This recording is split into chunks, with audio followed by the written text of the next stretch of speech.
Tonight, we open the doors to royal chambers where power and desire often blurred into something far more dangerous.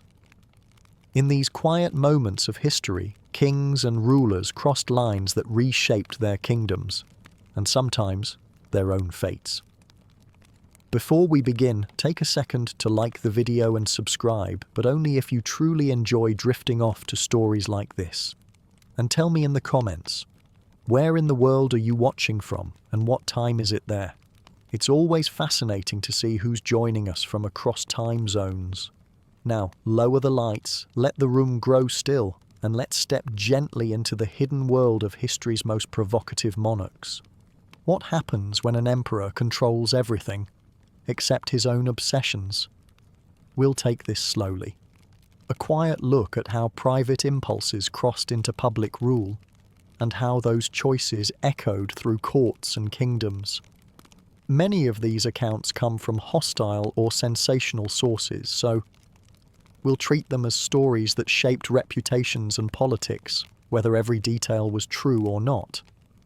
And it all begins with a monarch for whom mourning became something far more unsettling. Picture a dim stone chamber, its air heavy with candle wax and murmured prayers, and a queen watching you with eyes that haven't closed in days. It is night. She quietly insists there's been a mistake, that her husband does not belong in the ground. Many could recognize grief, but here, grief seemed to take on a will of its own. Joanna of Castile was not just any queen. She was the daughter of Ferdinand and Isabella, Spain's powerful Catholic monarchs, and her marriage was meant to bind their dynasty to the House of Burgundy. Philip the Handsome, her husband, lived up to his epithet in nearly every courtly description that survives. For Joanna, the match was not only political, she loved him deeply. Perhaps too deeply in the eyes of some chroniclers, who, even before his death, called her emotions excessive. Whether their assessments were fair or sharpened by later politics is still argued by historians today. In 1506, Philip died suddenly in his 20s. The official cause was typhoid fever, though at the time, sudden death in the young and powerful prompted the usual swirl of speculation: poison, divine retribution, or quiet assassination.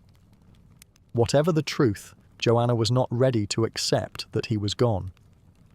At first, she delayed a formal burial, as though postponing an inevitable announcement. Under pressure, she agreed to place him in a royal tomb. In many courts, the story would stop there, but contemporary accounts say hers did not. According to multiple reports from the period, 3 months later, she ordered the coffin exhumed. Witnesses claimed it was opened, and Philip was revealed in his burial robes, embalmed in the materials available to the time. What might have been a final farewell became the beginning of something stranger. Rather than return him to rest, Joanna had the coffin placed under guard and arranged to travel with it through the countryside.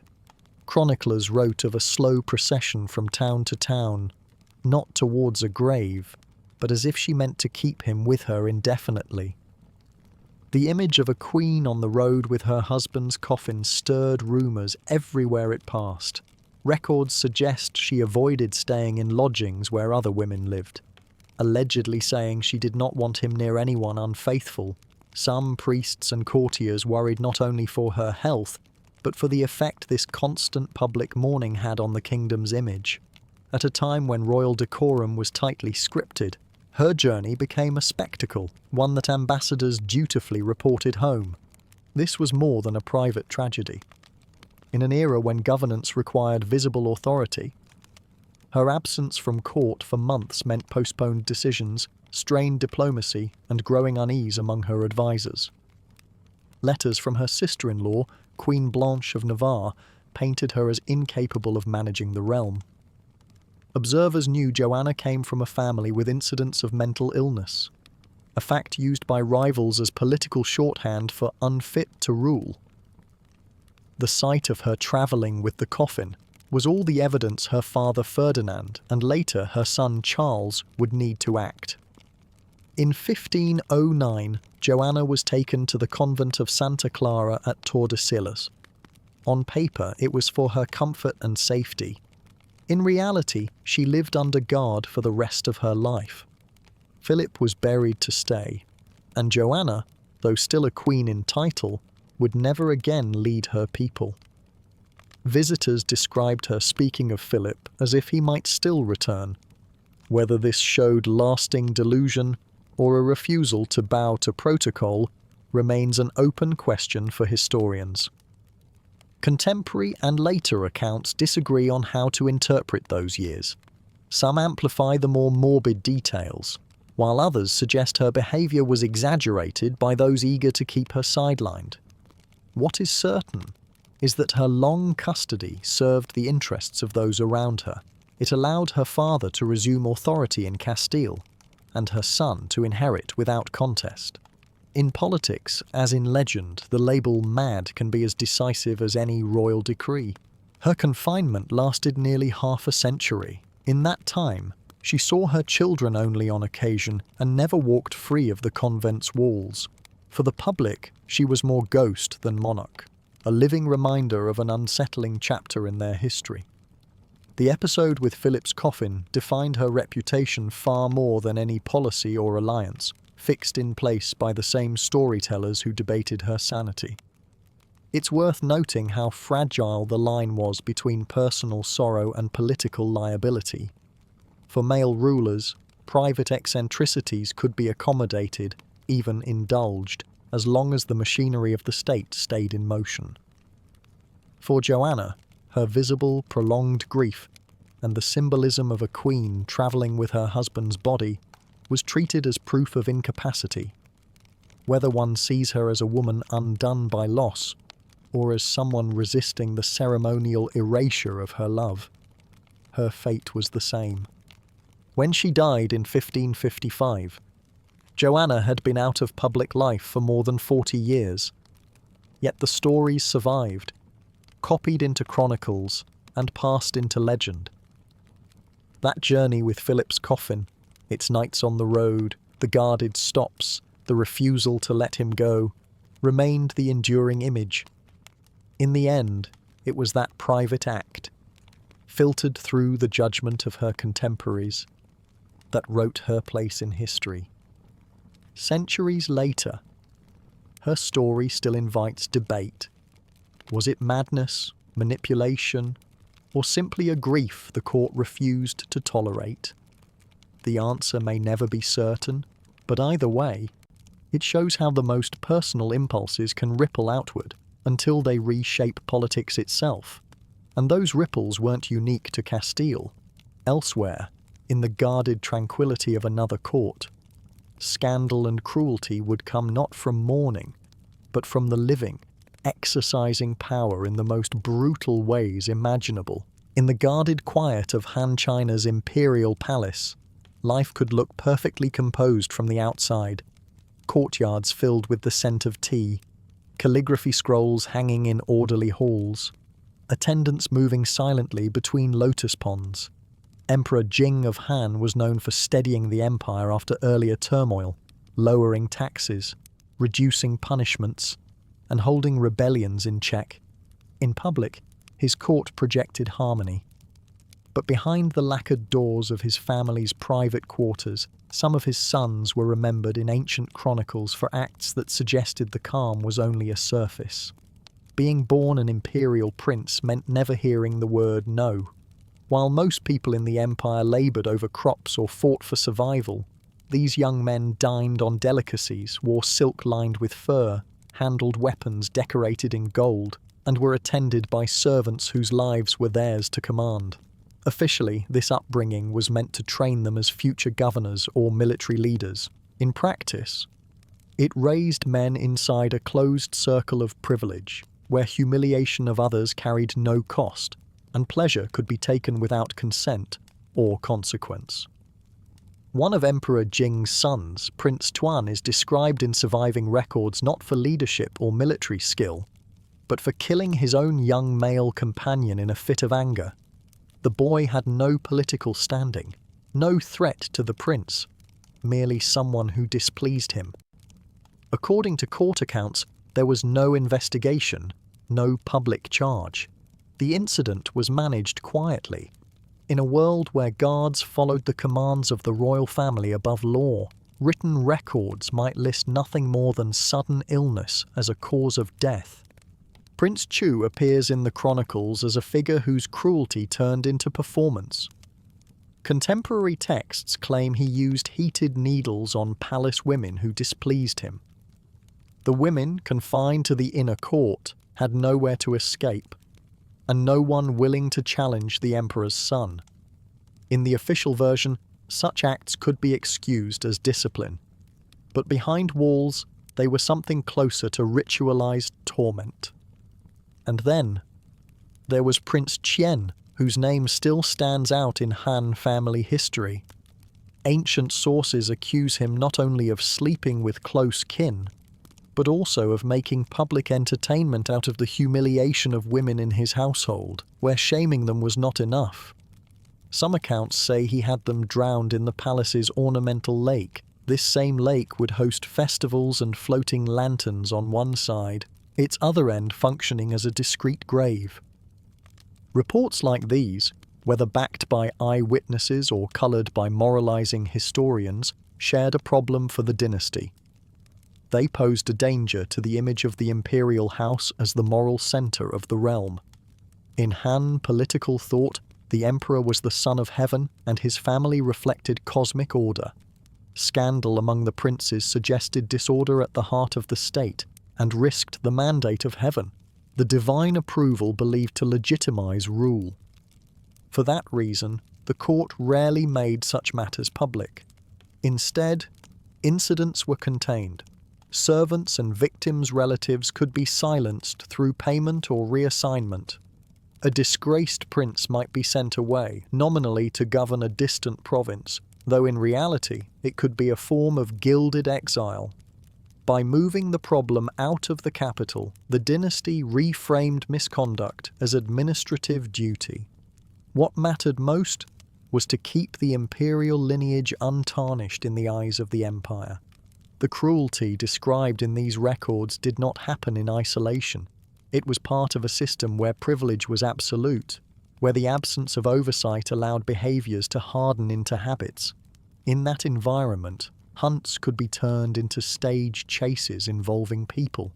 Banquets could shift from music to degradation, and the suffering of others became a diversion rather than a scandal. No law or advisor would step in to stop it, not because all approved, but because speaking out risked more than silence ever would. This was not unique to Han China. History in other empires, Rome, medieval courts in Europe and beyond, contains similar patterns. Concentrating power in a family, removing outside checks and raising heirs with an ingrained sense of entitlement often produced the same result. People in protected positions treating harm as entertainment, while the institutions around them work to protect the family name rather than the victims. For Emperor Jing, the challenge was to preserve the stability he had built while masking the damage inside his household. Confucian ideals tied a ruler's virtue to the health of the state. If the emperor's own sons were publicly seen as corrupt or cruel, the legitimacy of his authority could suffer. The solution was to emphasize his own fairness, surround him with symbols of order, and quietly separate his image from his sons' reputations. Official histories written during his lifetime avoided detailing the darker episodes, and it was only later, under different political climates, that fuller accounts appeared. Within the palace walls, however, nothing was truly forgotten. Eunuchs, attendants, and minor functionaries knew who posed dangers, and to whom. They learned to navigate the palace carefully, aware of which rooms and courtyards to avoid, and when. For them, survival meant accommodating the moods of princes who were shielded from consequence. It was an unspoken truth that the dynasty's order coexisted with its private chaos. The cost of such hidden cruelty was not only in lives lost or warped, It was in the gradual erosion of trust among those who served the dynasty. When loyalty came to rest solely on self-interest and fear, rather than respect, cracks formed in the political structure. The Han court managed to control the spread of stories beyond its walls for the most part, but those within the elite knew, and that knowledge shaped their behaviour toward the ruling family. No public trial was ever recorded for Prince Tuan, Prince Chu, or Prince Qian. Whatever consequences they faced happened behind closed doors, and never entered the official annals while the dynasty stood. But the idea that heaven watched the ruler's family as closely as it watched the ruler himself gave weight to rumours. In later generations, chroniclers would use these tales to comment on the dynasty's moral fitness.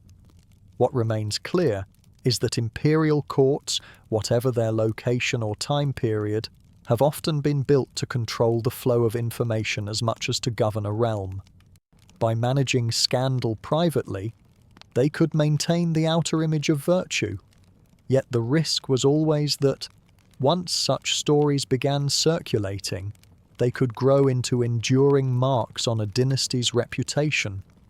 That tension between political achievement and personal scandal was not limited to the East. In another place, in another time, a ruler celebrated as one of Europe's great unifiers would see his public legacy shadowed by accusations that, true or not, outlived the empire he built. Charlemagne's name still stands high in the record books, a ruler tied to sweeping reforms, conquests, and the shaping of medieval Europe. Laws, schools, infrastructure. He left more than enough to fill the great man chapters of history. But alongside those celebrated achievements, later medieval writers recorded another layer of stories, rumours with no clear contemporary proof, yet potent enough to cling to his reputation long after his death.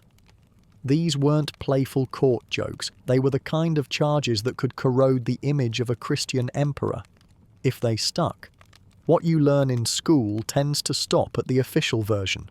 Crowned Holy Roman Emperor by the Pope in 800, pulling fractured kingdoms into a single political body, promoting Christianity and literacy, tightening up law codes. But medieval people didn't just hear about their leaders from official court reports. They shared and repeated the stories that moved from one mouth to the next. And in those less formal accounts, Charlemagne sometimes appeared in scenes sharply at odds with his image as defender of the faith. One accusation painted him in one of the darkest lights possible for the moral codes of his time, a supposed incestuous relationship with his sister, named in some accounts as Gillen. In a Christian society, this wasn't simply a private sin, it was an offence believed to invite God's curse on a dynasty. To put that stain on an emperor's name suggested not just personal weakness, but the withdrawal of divine favour, a dangerous implication in an age where rulers legitimated their power as God's chosen. Another tale went further still. Some later medieval sources accused him of an unnatural fascination with the dead, claims that he maintained an intimate connection with a body after death. The term necrophilia didn't exist in his time, but the act was understood well enough to be called abhorrent, a breach of moral and divine law. In a society where holy relics could be venerated, crossing that boundary into sexual contact with the dead was imagined as the ultimate perversion of sacred order. Why would anyone circulate such extreme stories? They were weapons. In a Christian political culture, alleging incest or illicit contact with a corpse suggested the ruler stood outside divine grace. That made the charge almost irresistible to enemies. You couldn't always topple such a man on the battlefield, but you might erode the loyalty he depended on by framing him as cursed or morally repellent. Medieval rumour was not passed in the way modern news spreads. It relied on human memory and repetition. A cleric might copy an anecdote decades after the fact, adding his own interpretation. A travelling merchant could carry a fragment of gossip from one court to another. Inevitably, the details shifted. These particular rumours seem to appear most clearly in later medieval chronicle traditions, written well after Charlemagne's lifetime. That distance matters. It leaves us unsure whether the stories began as small-scale political slander in his reign, or took shape only after he was gone, when chroniclers could be freer in criticising him. Some variants even claimed Charlemagne sought a kind of otherworldly absolution. They describe him visiting saints' shrines, not for community worship, but to ask forgiveness for sins no living priest dared to hear. Whether this scene was meant as penitence or as a way to underline his guilt, it stuck in the imagination, the emperor alone in dim candlelight before a stone tomb, speaking to relics rather than the living. No solid evidence connects him to such rites. But once written down, the image was difficult to erase. From a historian's perspective, there's nothing like firm proof for either charge. Genealogical records don't consistently identify Gillen as his sister, and there's no eyewitness account worth trusting on the necrophilia claim. These tales most likely served a political purpose, to give rivals, maybe even members of his extended family or discontented bishops, an easy way to tarnish his sanctified public persona. The wider the empire, the more internal enemies it held.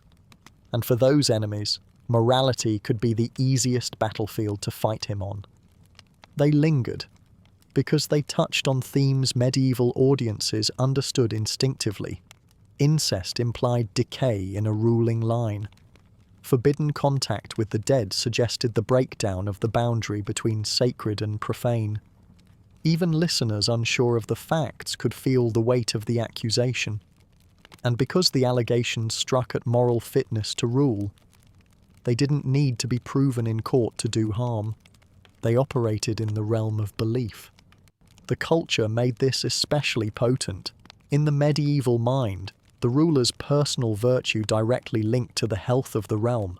Fail there, and the kingdom might suffer famine, disaster, or military defeat, all interpreted as God's judgment. That's why rumours about Charlemagne's supposed private violations, however unfounded, had the power to work beneath the surface, feeding doubts about whether he truly ruled with divine sanction. It's possible he was simply the subject of well-crafted slander. It's possible there were kernels of truth twisted beyond recognition. We can't know. But the very survival of these stories, centuries after they might first have been uttered, points to how powerfully they resonated.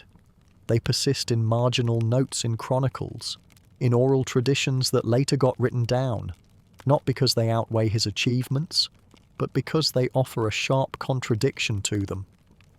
The mind remembers contrasts more readily than consistency. Rumour in this form is more than entertainment. It's a tool that can shape how history remembers someone as effectively as any monument or text of law. Once seeded, it can live on without corroboration, becoming part of the background against which all later stories about that person are told. In Charlemagne's case, formal histories built the image of the ideal emperor, while the shadow stories provided a counter-image for those willing to look for it. That is the lesson here. Political reputation rests not only on deeds done in life, but on the stories, true or false, that survive.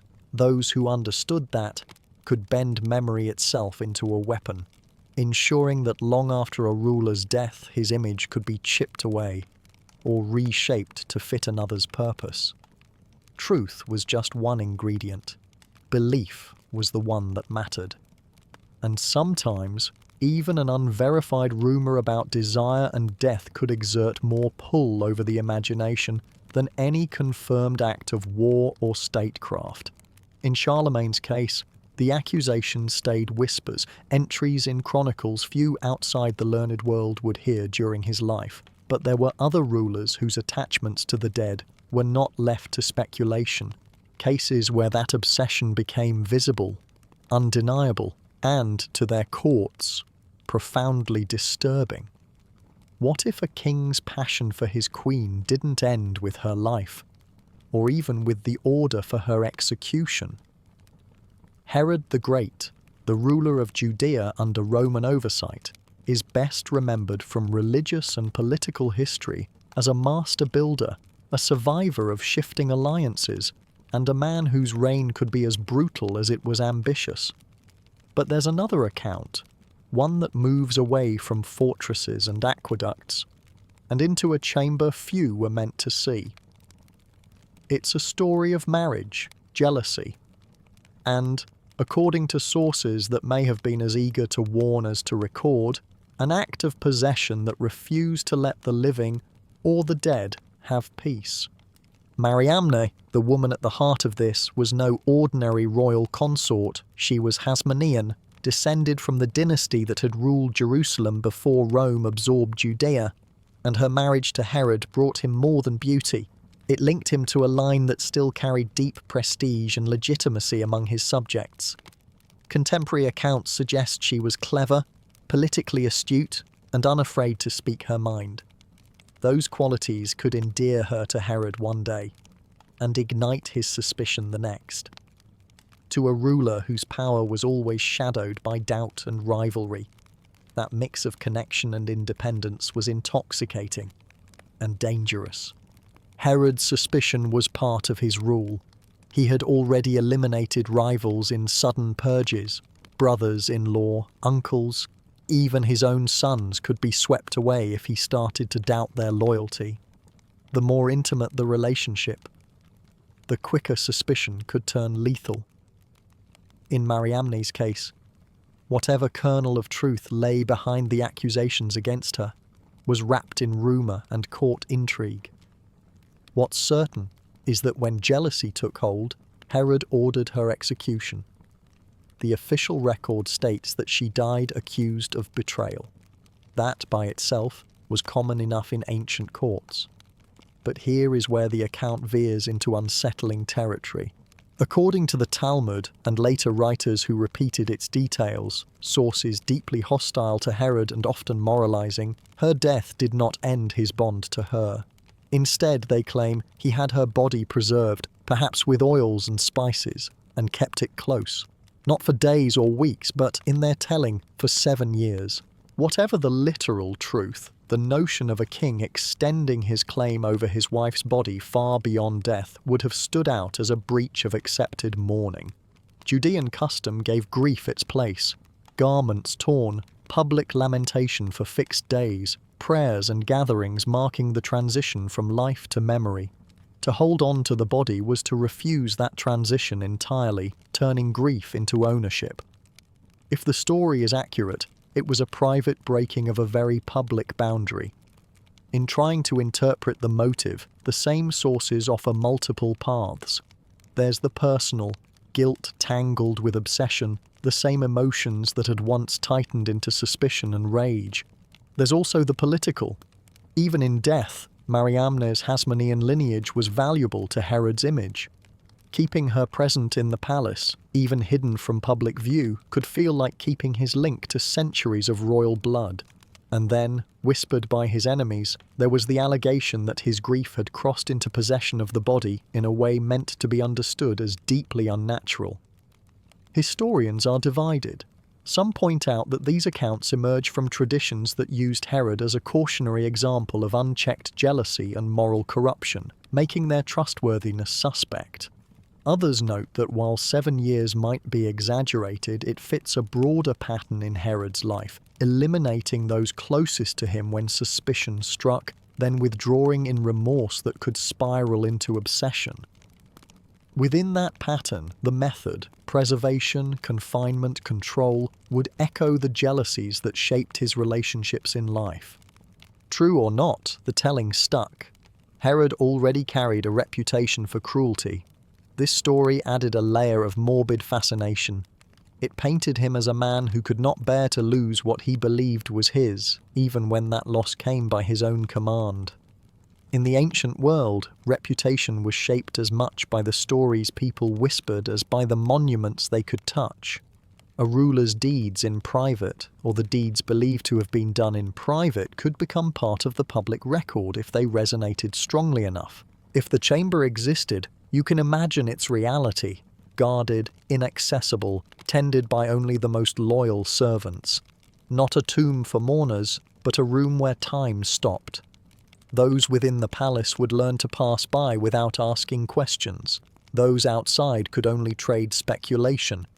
And in that space, Herod might have convinced himself that he had halted decay, halted departure, turning death into something under his command. For the stories tell us the lesson was about the corruption of love when combined with absolute power. Public mourning gives the community a way to move forward.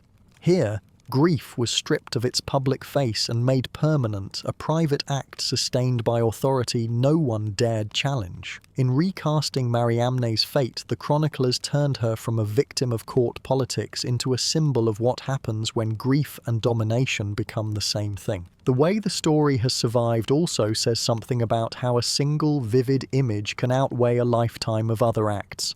Herod built cities, restructured economies, negotiated with Rome in ways that kept Judea semi-autonomous. Yet the picture that lingers in many retellings is of a preserved queen in a locked room. The alleged 7-year corpse crowded out the details of treaties and infrastructure because it aligned so neatly with the traits his enemies told people to expect. It is a portrait as much about the man's weaknesses, jealousy, insecurity, the hunger to control others, as it is about any one deed. Whether the body remained in that room for years or the account was a polemical exaggeration, the persistence of the tale speaks to its plausibility within what people believed about Herod's nature. If he could kill a wife over suspicion, they reasoned, maybe he could keep her as a trophy of both love and power after death. And that's the deeper thread here. Stories of rulers holding too tightly, of reshaping love into possession, have always carried an added sting. They make listeners ask themselves how far such control might reach and whether it could as easily be applied to the living as to the dead. In Herod's case, the accusation was aimed at painting him as a monarch who saw everything and everyone as subject to his will at all times. When you track these kinds of accounts across history, you find that the particular form of possession varies, but the principle rarely does. Sometimes it's about keeping what's gone. Other times it's about controlling what's still alive but removed from any outside reach. The setting shifts, the justifications change, but the intent, to hold and to rule without interruption, remains the same. In the reign that followed, the fixation wasn't on guarding a preserved body. It shifted out of the realm of death and into a very calculated arrangement for the living, one designed to remove the ruler from the demands of politics and place him in a fortress built solely for pleasure, far from those marble halls and watching eyes. Some rulers chose to tighten their grip on the capital. Others, like Rome's Tiberius, chose distance. Rather than stand in the Senate or parade through the Forum, he crossed the water to a rocky island whose steep cliffs all but dared anyone to follow. Capri. To outsiders, it could be framed as a retreat for an old ruler in need of quiet. To those inside his circle, it became something else entirely, a place where the demands of state could not intrude, and the only priorities were the emperor's own. By the time Tiberius made Capri his main residence, he was in his 70s. He'd spent decades holding the empire's borders steady, commanding armies, and managing the aftermath of Augustus's reign. Public life had worn him down. Capri offered a setting where access was entirely on his terms. In Rome, servants, informants, and the thin walls of the Palatine made secrecy impossible. On this island, nothing and no one reached him without his permission. Geography gave him the sort of control no bodyguard could enforce. Sheer cliffs dropped into deep blue water, and only a handful of small beaches or rocky inlets allowed landing. Villas were perched where he could watch the approaches. It meant that whatever Tiberius chose to do there, whether quiet dinners or spectacles whispered about in every market, remained for the eyes he selected. It was a controlled world, cut off from the noise of the capital, and in that space, his private taste could become the centre of court life. What happened behind those walls is known to us mainly through later historians like Suetonius and Tacitus. They were not shy about reporting scandal, especially if it cast the emperor as corrupt. Many of the most lurid anecdotes of carefully trained pages of games meant to titillate rather than entertain come from those hostile accounts. Historians today are cautious. Some details may be true, others exaggerated or invented. But in Rome, the truth often mattered less than what was repeated. The Capri stories were repeated often. In Suetonius' telling, the island operated like a private theatre. Participants were selected for beauty, novelty, or skill, then arranged into orchestrated displays meant to please a single audience, the emperor himself. If the accounts are correct, these gatherings were less about casual indulgence than about control. Guests and performers were reminded in a way impossible to miss that the same man who commanded the legions also commanded their bodies, movements, and compliance. Personal dominance doubled as a message about political dominance. Consent in this setting was a fragile concept. When an emperor extended an invitation, refusal could be dangerous. For some, the summons meant gifts, advancement, protection. For others, it meant being removed from their old lives altogether. The lines between favoured guest, servant, and captive blurred until they were mostly imaginary. Romans were no strangers to sex as part of public life. Brothels existed openly. Erotic art decorated homes and taverns, and powerful men took lovers without scandal. But the Capri arrangement, as described by its sources, went further. It was systematized, not just indulgence, but a hierarchy of roles and assignments that reflected the emperor's will. In that sense, it mirrored the structure of imperial administration with the same expectation of obedience. Back in the city, government carried on in his absence. Senators debated, governors were named, military honours awarded, all while the emperor stayed hundreds of miles away. For some, this was proof the system worked. Rome could function without daily interference from the top. For others, his absence signalled growing weakness, and Capri became a shorthand for neglect. Despite its isolation, the island's reputation could not be contained. Supply ships came and went, and with them snippets of rumour from sailors, craftsmen, and lower-ranking staff. Accounts of staged banquets where performance mattered more than food, of gardens designed for spectatorship rather than flowers, slipped into conversation in the capital. Even toned down, such stories made the emperor seem remote and self-indulgent. Here the distinction between reality and perception blurred. The more the gossip spread, the more it damaged what little popular affection Tiberius had enjoyed. He'd never matched Augustus in charm, and Capri only deepened the image of a ruler withdrawn from the people he governed. Whether every claim was accurate no longer mattered. In politics, image was reality. Later chroniclers shaped that image with their own agendas. Suetonius painted the island as a catalogue of vice, stitched together from court gossip and moralizing cautionary tales. His framing was clear.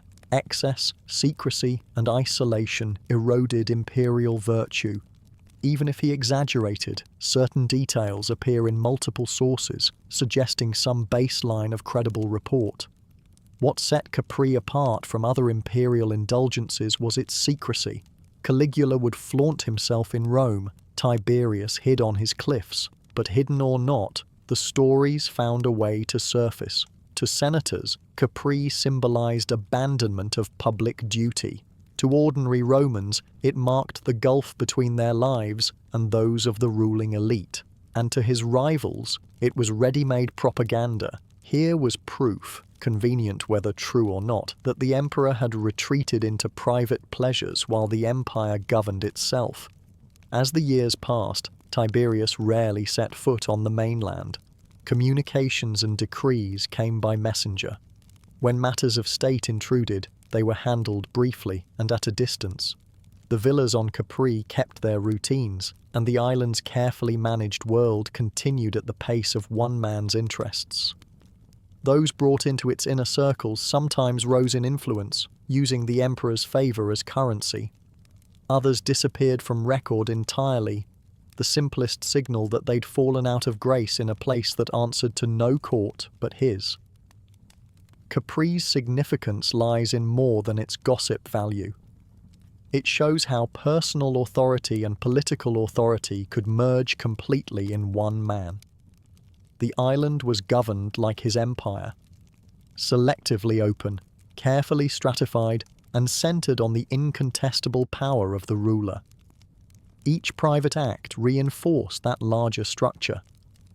Over time, the name Capri became another way to describe an emperor's withdrawal from public responsibility. When Tiberius died, his island life became part of his legacy, half remembered as a strategic retreat, half as a moral failure. Even without certainty over every detail, the image of an aging ruler surrounded by amusements, away from Rome's streets and forums, outlasted the man himself. It was proof that a ruler could run an empire from afar, and also a warning about what happened when that distance was spent on narrowing pleasures. Rome's next ruler wouldn't hide from view. He would take the idea of mixing authority and intimacy and place it in the full glare of public ceremony, using the institutions of state as a kind of stage. In time, that stage would host one of the empire's strangest and most talked about weddings, the kind that left no one in doubt about who was directing the performance. What if the grandest wedding in imperial Rome didn't involve a bride in the way anyone expected? The bride was a teenage boy. The groom was Emperor Nero, by this point already unrestrained, having removed the one person who had ever seriously tried to check his impulses: his mother. Ancient writers report that this period marked the most unpredictable and theatrical years of his rule, years in which personal desire and political image blended into the same performance. Sporus enters the record here. He was young, how young no source can agree on, and noted, even by hostile accounts, for a striking resemblance to Nero's late wife, Poppaea Sabina. That resemblance caught the emperor's attention, turning idle observation into a plan. Ancient writers report that Nero ordered Sporus to be castrated. For a Roman male, this was not a common household punishment. It was irreversible, rare, and publicly identifying. In the emperor's hands, it was not just an act on a body, but a declaration that Sporus would now fit the role Nero imagined for him. From there, Nero began presenting Sporus not as a companion nor as a male courtier, but as the living stand-in for Poppaea. The clothing shifted, replacing male tunics with the stola and veil of a high-born Roman woman. And Nero didn't leave it in the realm of private indulgence. Ancient writers, most of them hostile to him, describe a formal public wedding, full ceremony, invited guests, and all the trappings expected when two noble Roman families were joined. Imagine the setup, a richly decorated venue as if for a diplomatic alliance, except the two families were the emperor himself and a boy with no birth family present. This union was not about forming a political bloc, it was a calculated display. Sporus, veiled, was led through the rituals every Roman recognized as announcing a marriage. Nero provided a dowry, a formal obligation in elite weddings, but here drawn entirely from the imperial treasury. Every stage of the ritual was enacted under the eyes of Rome's most powerful figures. Invitations from the emperor were commands. Attendance was not optional. Senators, military officers, and wealthy patrons watched the event. They could applaud, offer formal toasts, and outwardly follow the pattern of a marriage celebration, but each knew the underlying message. Their customs could be altered at a whim. By naming Sporus Poppaea, Nero made the replacement explicit. The public appearances, the processions, the ceremonial order, all reinforced the fiction as official fact. In Rome's elite culture, sexual variety in private life did not shock. What mattered deeply was keeping public rituals consistent, because those rituals underpinned political order. Marriages were not personal fantasies on display. They were transactions linking houses, affirming status, and signaling stability in rule. Ancient accounts of this wedding stress not its romance, but its subversion. Nero used one of Rome's most conservative institutions as a stage prop. The act forced Rome's elite to accept and participate in a redefinition of marriage that blurred gender categories and removed the union's political function. Viewed politically, the act was as much test as indulgence. If the Senate and leading families could watch such a ritual stripped of its traditional grounding and still treat it as legitimate, it meant their loyalty, or fear, outweighed their allegiance to ancestral custom. It became a measurement of submission. An emperor could suspend the meaning of law and ritual, and the structure of power would hold. Source bias matters here. Much of what we know of Nero comes from authors writing after his fall, many with strong incentives to cast him as decadent and dangerous. Suetonius, Dio Cassius, and others select episodes that highlight eccentricity or moral collapse, and this wedding fits that mould. Yet even if their tone is hostile, the consistency of the core details, the castration, the marriage ceremony, the public role for Sporus, suggests the event took place, and that its symbolic weight was understood in his time. The difference between this and Nero's occasional cross-dressing at feasts is that the Sporus marriage was not intended as a single-night novelty. It was established as an ongoing visible relationship given the legal and ceremonial markers of marriage. Within the hierarchy of the court, spokon son santuor. Rus was treated not as a performer but as the emperor's consort. Public ritual had been bent around a private arrangement, and once altered, it stayed that way. Reactions in the wider population are harder to gauge. To ordinary Romans, it may have blended into the list of imperial spectacles, extravagant games, stage performances, public feasts. To the senatorial class and senior military officers, it was a calculated disruption of the symbols they relied on to frame imperial authority. An emperor who treated political ritual as his personal theatre could, in their eyes, destabilize the very image of rule that made their positions meaningful.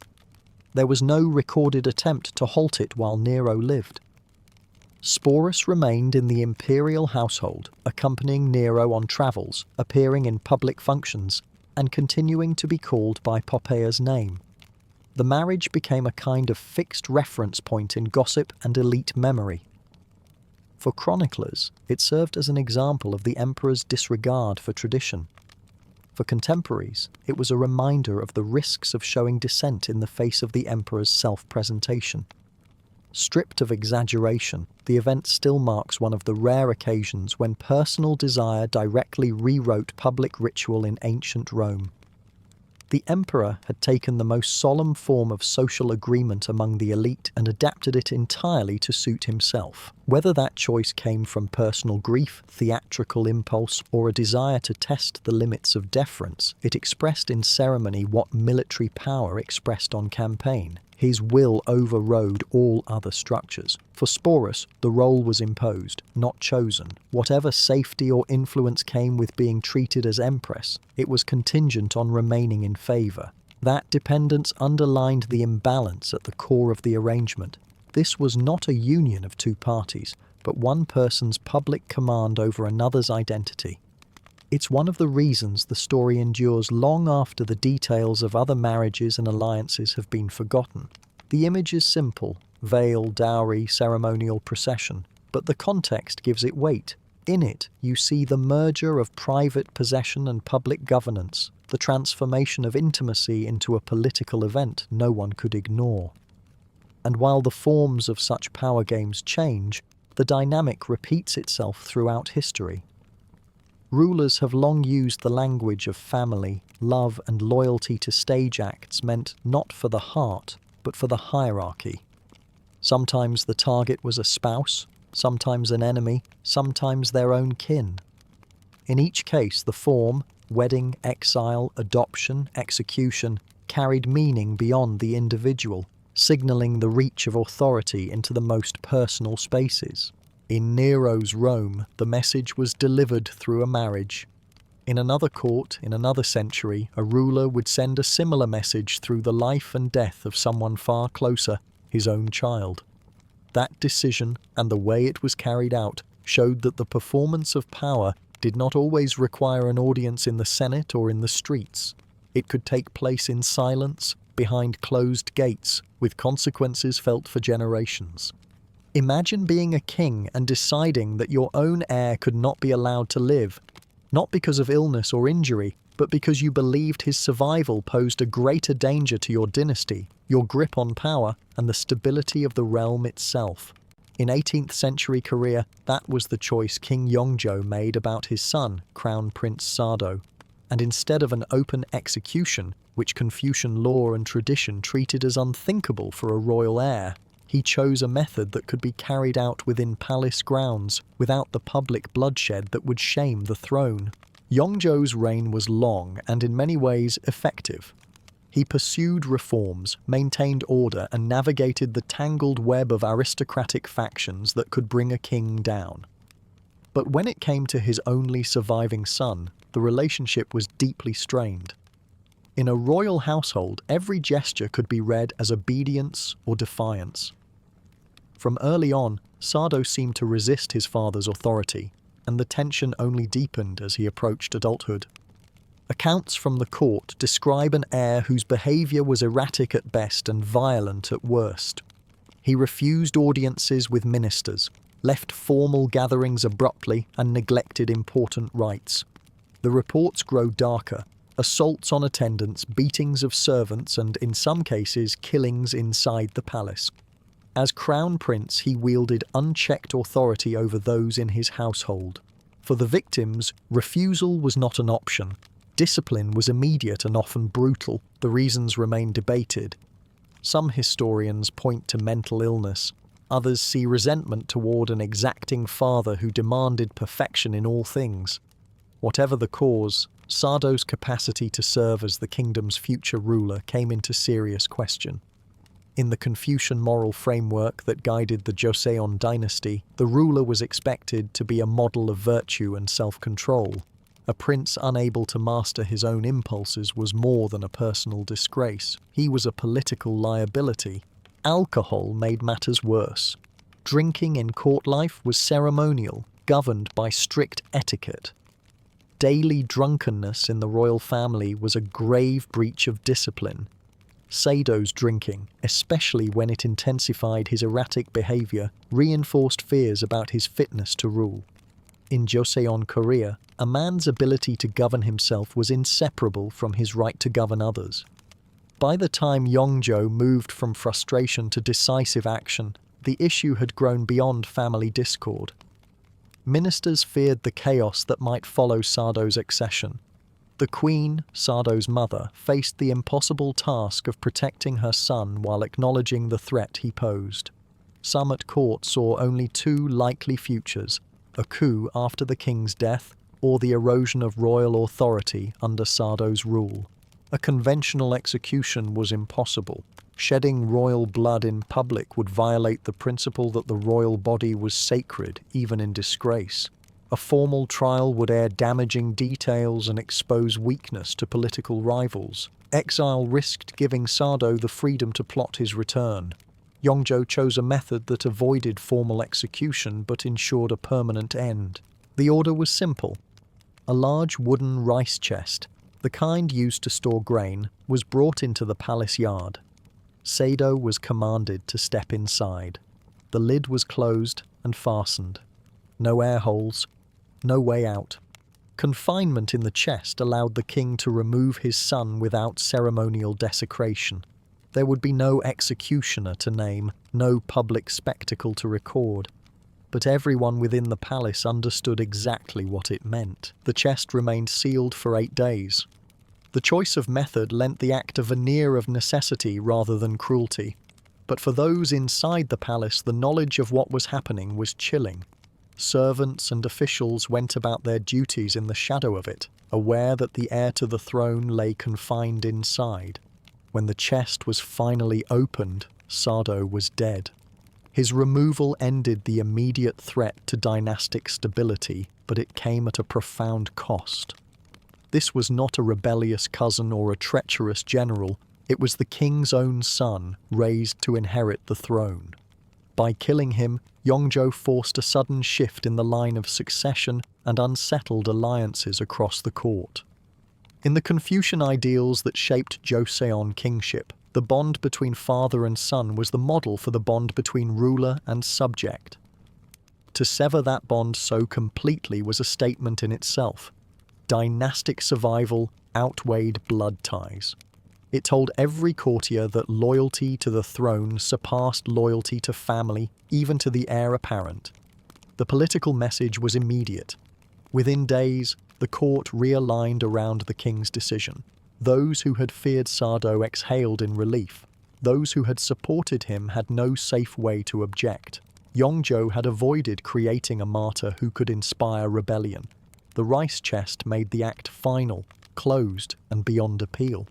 For later generations, the facts of Sardo's behavior and the fairness of Yongzhou's decision remained matters of debate. Some saw a troubled man failed by those who should have protected him. Others believed he was dangerous enough to justify any means of removal.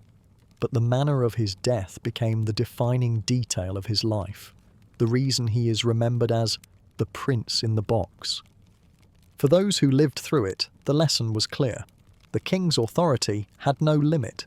Kinship was no shield. If the ruler judged you a threat, the method of your removal would be whatever suited his purpose: silent confinement, public disgrace, or death. Courtiers learned that survival depended on aligning themselves precisely with the king's will, never assuming private bonds could temper his judgment.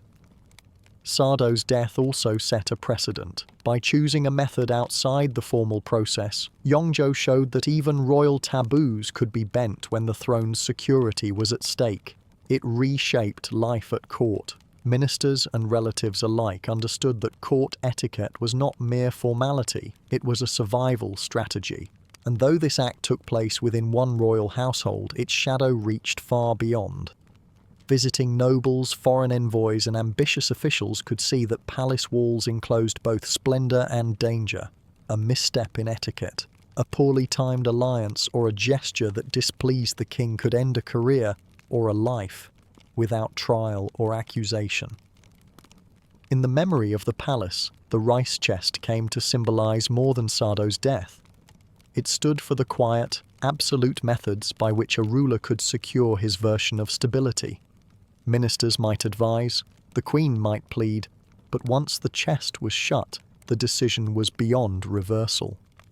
That image lingered long after Sardo's burial, woven into the unspoken rules of survival. Whether born into the bloodline or admitted as a guest, you measured every word, every glance, and every gesture against the knowledge that the king's favor could turn without warning. Not every sovereign chose to wield that power in secrecy. Some preferred to display their dominance in the most public ways possible, using court gatherings as a stage for control. And sometimes, as guests at one infamous emperor's banquet discovered, the performance played out right at the dining table. You take your place at a formal banquet, the kind where the guest list is made up of Rome's political class, senior officers, and anyone the emperor decides is important enough or vulnerable enough to be summoned. The space shimmers with oil lamps reflecting off marble and polished silver. At the head of the table sits Caligula. Your name on the invitation isn't a mark you can refuse. Showing up is as much about survival as it is about status. The meal begins in the usual way, wine poured at the right moments, musicians providing a soft background, servants circulating with platters of food. For a while, everything follows the script. Then, according to near-contemporary sources who wrote about his reign, most of them hostile senators or later historians like Suetonius, Caligula would shift the focus from the food to the people at the table, specifically to the wives of his male guests. These accounts describe him treating the dinner not only as a place to eat, but as a stage for testing loyalty and asserting dominance. When the emperor's attention fixed on someone, the tension in the room would change. A guest might watch his own spouse singled out with a glance, then see her quietly ushered away at Caligula's request. What happened next was left for the emperor to bring up or not on her return. Sometimes, say the sources, he would speak as if offering praise. Other times he would use the moment to undermine the husband in front of the entire gathering. Whether every one of these reported scenarios happened exactly as written is unknown. What's clear is that they left the impression of a ruler who could insert himself into any household's private sphere without consequence. It wasn't confined to guests' families. The same sources allege that he blurred boundaries inside his own. They claim he openly favoured his sisters in ways that unsettled even Rome's relatively permissive elite, at times behaving with them in public in ways that hinted at relationships far outside accepted norms. Given the political climate in which these histories were written, some of this could be exaggeration or moralizing aimed at discrediting his memory. But the recurrence of such themes across accounts suggests his conduct with kin and guests alike was designed to be seen and to have an effect. The political logic in this is easier to map than the personal one.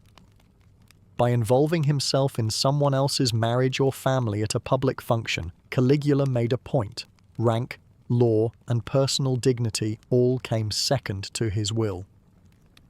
Roman aristocracy relied on shared understandings about what was and wasn't public.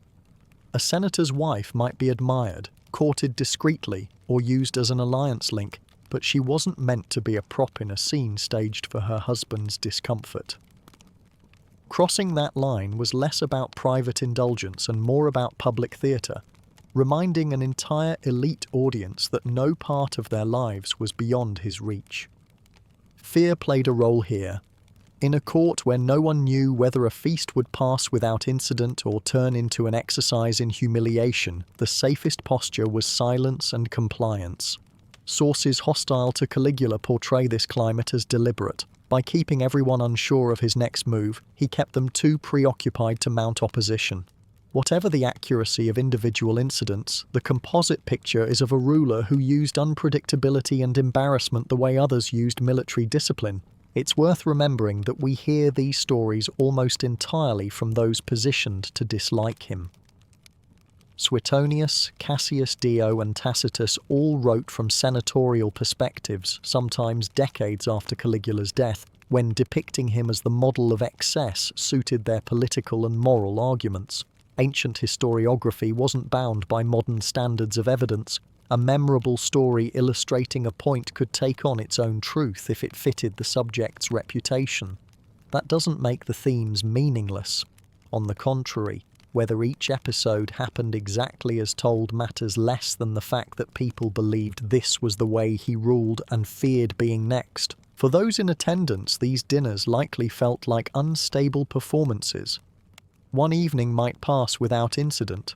Another might see a leading general reduced to polite silence as his household became the topic of the emperor's amusement. There was no safe script to follow. The decorations, the refined courses, the cultured entertainments all masked the possibility that at any moment the attention in the room could be turned on you. By using family ties, emblems of stability in Rome, as pieces on his personal game board, Caligula ensured the court remained a place of constant readiness. To the wider Roman public, stories from these meals travelled fast. In a society without formal news outlets, the daily talk of markets, baths, and barracks served as both entertainment and a warning. A scandal from the evening before could become a citywide topic within days, reinforcing the image of a ruler unbound by his own laws. That image carried risk. The same public humiliations that kept courtiers cautious also built resentment. Each man embarrassed in front of his peers, each woman drawn unwillingly into a performance became another point of potential retaliation. Combine that with growing discontent over spending, suspected political purges, and signs of instability, and the stockpile of grievances grew.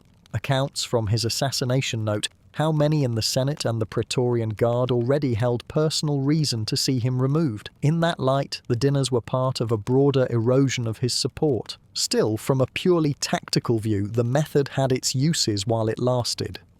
Turning the expected privacy of a marriage into an emperor's stage blurred the line between political loyalty and personal submission. When even home life could be interrupted in front of an audience, the message was that no status or tradition offered protection. Humiliation wasn't just a byproduct, it was an instrument, as precise in its way as a decree or an arrest. The recollection of these banquets in later sources lingers not because they catalogue every menu or lampstand, but because they depict a style of rule in which the boundaries between ruler and ruled, between public ritual and private life, were deliberately dissolved. In the hands of someone like Caligula, a shared table could become a reminder that nothing, not even the most intimate connections, lay outside his authority. His reign ended violently, brought down by many of the same elites who had once sat at those tables. Yet the stories about those evenings endured, not simply as gossip, but as symbols of how intimacy can be weaponized in politics. They echo the pattern we've seen in other courts, where normal limits are ignored and personal boundaries are put on display to prove that one person's power is absolute. And in Rome, the next example of that kind of display would come from a ruler willing to make himself the centerpiece, not by intruding on someone else's private life, but by redefining his own in view of everyone who entered his court. Imagine arriving at the imperial palace expecting the usual layers of ceremony, guards announcing your name, aides leading you through columns into some vast audience hall, and instead finding the emperor himself at the entrance. Except he's not in military regalia or the white-bordered toga of state. He's in a long dress, silks in vivid colours, makeup applied with care, and a jewelled headdress more like that of a priestess than a commander. No herald, no formalities, just the teenage ruler of Rome greeting you as if nothing about it were unusual. This was how Elagabalus was reported to receive visitors in the early 3rd century. Even in a city used to eccentric emperors, the sight was unsettling for many and fascinating for others. He had come to power very young, carrying with him not only the political influence of his family, but the religious traditions of his Syrian heritage, especially devotion to the sun god Elagabal. This wasn't just a private faith. He brought the god into Rome's formal religious calendar, elevated its rites above those of Jupiter, and shifted ceremonies to match the customs of his home culture. It was a religious realignment, and he tied it directly to himself as high priest. That meant the clothing and symbols of rule he chose weren't only about personal style, they were part of a public presentation designed to blend political leadership with ritual authority in ways Rome had not seen before. The changes to his image were immediate and deliberate. Instead of the armor, togas, and laurel crowns associated with imperial authority, Elagabalus dressed in garments linked to women and to the Eastern temple service he led. At formal events, he might appear in the embroidered vestments of a priestess. In palace receptions open to selected guests, he wore the stola and veil of a Roman matron. His hair could be dressed in styles copied from high-ranking women, his face painted in fashions recognized from the capital's elite households. Every movement seemed calculated to be noticed. In Roman culture, these were far more than costume choices. The cut of a garment, the fabric length, even the way it draped signaled a person's role and place in society. Men's tunics fell above the knee, women's gowns to the ankle. Certain headdresses were exclusive to the priesthoods, others to matrons. Changing them across gender lines in public challenged legal and social boundaries that were part of Rome's civic order. It was not only a matter of taste, it was a visible questioning of the visual language that signaled who held authority. Ancient sources, often written by senators and historians who disapproved of both his religion and his behavior, record that he coupled this presentation with openly favoring male lovers, appearing alongside them at meals and public functions.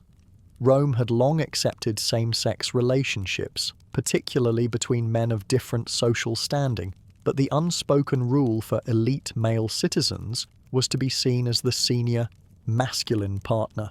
Taking on a role coded as receptive or overtly feminine, especially as emperor, reversed the usual power association and was read as loss of status. Those same sources, hostile and often moralizing, also claimed he blurred public and private roles in ways Romans found intolerable. Some alleged he offered himself in arrangements more commonly associated with professional sex work, not in disguise but within palace rooms repurposed for the encounters. Whether these exact events happened as described is uncertain. What matters is that they were widely reported and repeated in Rome and in outlying provinces. For critics, such stories became shorthand for saying he was unfit to rule. The combination of religious change and personal display became one problem in the eyes of Rome's traditional power brokers. The silk gowns and cosmetics drew attention, but elevating his Syrian sun god above Jupiter was a direct challenge to Rome's established religious hierarchy. For conservative senators, generals and priests, it seemed the emperor was replacing the core symbols of Roman identity with a foreign cult, one in which he himself was central. When you paired that with his public shifts in dress and role, it looked like a deliberate inversion of the expected order, political, religious and social all at once. Reactions outside the palace were a mixture of curiosity and disgust. To ordinary Romans, the details came as gossip, changing slightly with every retelling. To soldiers, hearing that their commander preferred the robes of a shrine dance or that he placed his god's altar higher than Jupiter's signaled instability and breach of tradition. Even those without strong feelings about his private life could view religious innovation as bad luck for Rome. Markets, baths and barracks traded the stories, weaving them into the city's sense of the emperor. Inside the palace, these choices narrowed his support. The Praetorian Guard's job was to protect the emperor, but their real loyalty was to stability and to themselves. They could endure eccentricities if the state was secure and the army respected the ruler. Here, the more he challenged Rome's most visible traditions, the more he seemed a risk, alienating the religious establishment, unsettling the Senate, and appearing in roles meant to shock left him exposed if the Guard ever decided a change was needed. It didn't help that political appointments under his rule often favoured those personally close to him, including lovers and favourites who lacked traditional qualifications. To opponents, this looked like governing for personal gratification, not the state's welfare. Combined with his ceremonial changes, it created a portrait of a ruler whose self-presentation and policy were aimed less at preserving Rome's institutions than at reshaping them around his own image. By 222 CE, tension had replaced fascination among the elites and the military. The Praetorian Guard, who had made and broken emperors before, moved against him. He was a teenager at the time, accompanied closely by his mother, who was also killed. His body was publicly displayed afterwards, a stark physical rejection of the man and the image he had projected. The visual spectacle of his rule, which had been impossible to ignore in life, was equally impossible to miss in death. For a state built on symbols, the lesson was plain. Challenging the deepest assumptions about who could rule, how they should appear, and which gods outranked which was safe only while those with the power to remove you felt secure. Elagabalus's clothing, rituals, lovers, and the reports of his private conduct were never just salacious details, they were political signals. In a culture where appearance and ceremony were part of the machinery of government, changing them meant changing the framework through which power was recognized. Once the army and the guard concluded that his experiments weakened that framework instead of strengthening it, his reign's end became inevitable. Even without certainty about every act attributed to him, the stories stuck because they fit the broader pattern his contemporaries recognized, a ruler whose personal presentation and religious policy aggressively defied the norms that bound emperor, senate, and soldiers together. That defiance is why his name endures, not only for the dresses or the painted eyes, but for embodying the risk of making personal identity a central feature of imperial policy. His reign stands as an example of how altering the symbols of authority can become a political act with lethal consequences. In the Rome of the 3rd century, tradition was more than habit. It was a stabilizing structure. Remove too many supports too quickly, and the whole thing could fall. It's a pattern you see in different eras. leaders treating the public stage as a place to remake identity, only to find that those meant to guard them see the performance as a threat. In Elagabalus's case, the distance between what he wanted to project and what his power base would accept became too wide to bridge.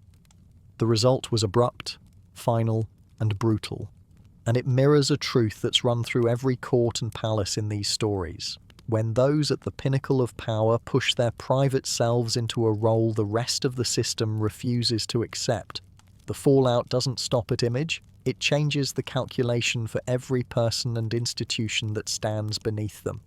Sultan Ibrahim III of the Ottoman Empire, often called Ibrahim the Mad, reigned from 1640 to 1648, a period marked by instability, economic troubles, and increasing European pressure on Ottoman frontiers.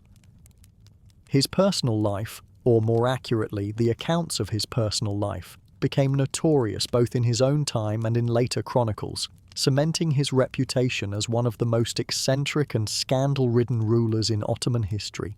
The most infamous story associated with him comes from 17th century sources, particularly those written by European envoys and Ottoman chroniclers who served under later sultans.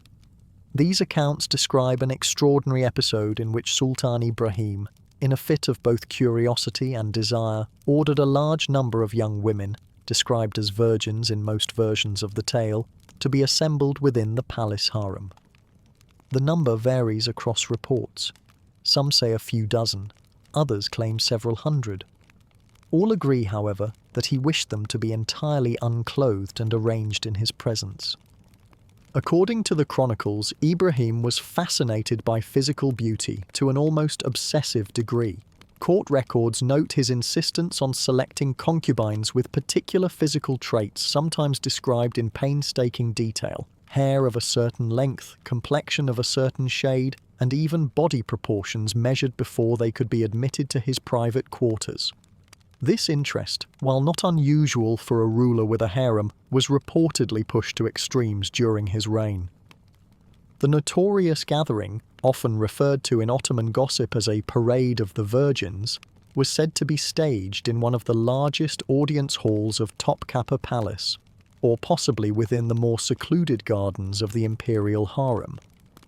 The European ambassador to Constantinople at the time, Venetian envoy Alvisi Contarini, reported hearing that Ibrahim likened himself to a stallion at stud, boasting of his vigour and intending to prove it before selected witnesses from his inner circle.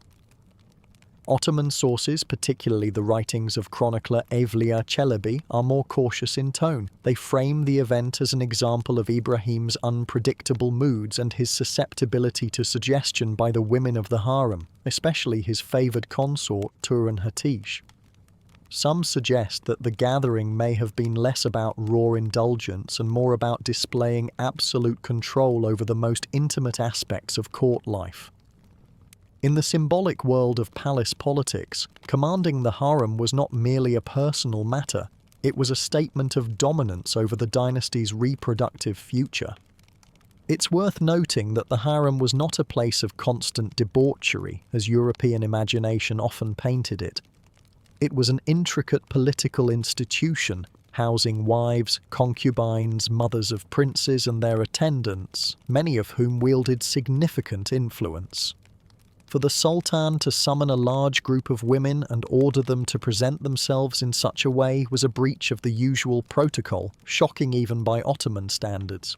The episode's sexual overtones were, of course, amplified in later retellings, particularly by Western writers eager to portray the Ottoman court as decadent and morally decayed. In the 19th century, European Orientalist literature made much of Ibrahim's supposed excesses, turning him into a symbol of Eastern despotism, often without critically examining the political motives behind such portrayals. From a historian's perspective, whether the event occurred exactly as described is open to question. The sources are not all contemporary, and some were penned decades later under regimes that had an interest in discrediting Ibrahim's memory. His deposition in 1648 by the Janissaries, a powerful military corps, and subsequent execution were justified in part by claims of madness and moral corruption. Episodes like the Parade of the Virgins provided convenient proof for such charges. Yet even if the details were exaggerated, the persistence of this story tells us something important about the political culture of the time. Personal conduct could be weaponized as political evidence. Ottoman sultans were expected to embody not only military strength but also a moral authority that reflected Islamic ideals of rulership.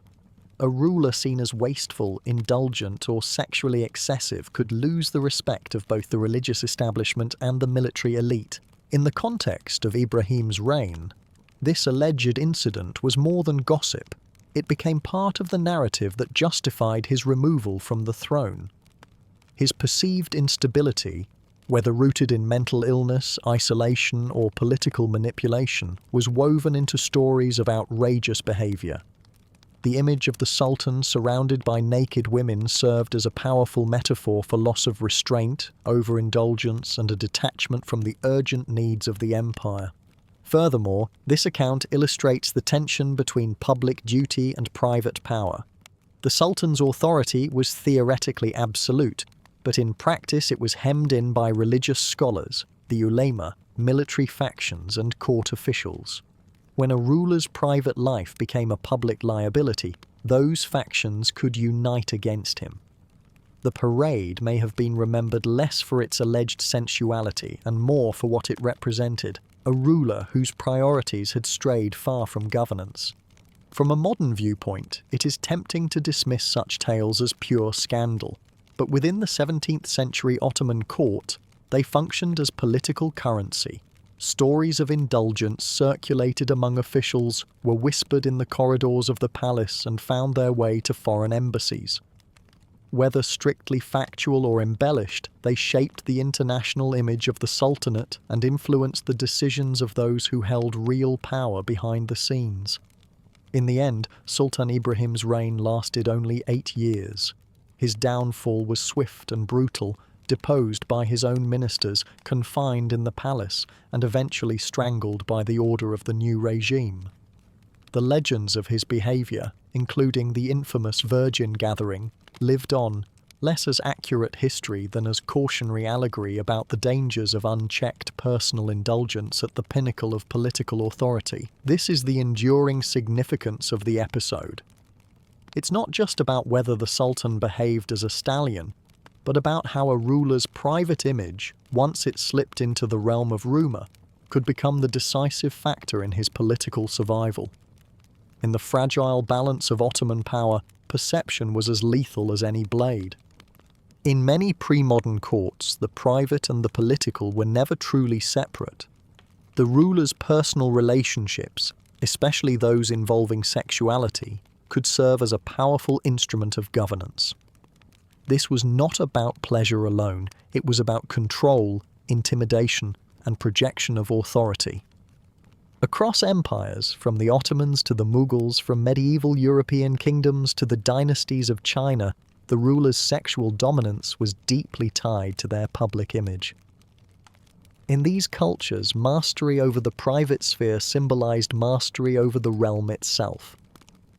In the Ottoman context, the harem was not only a private retreat, but a symbolic center of dynastic continuity. To control the harem, its women, its children, and its rituals, was to control the imperial bloodline.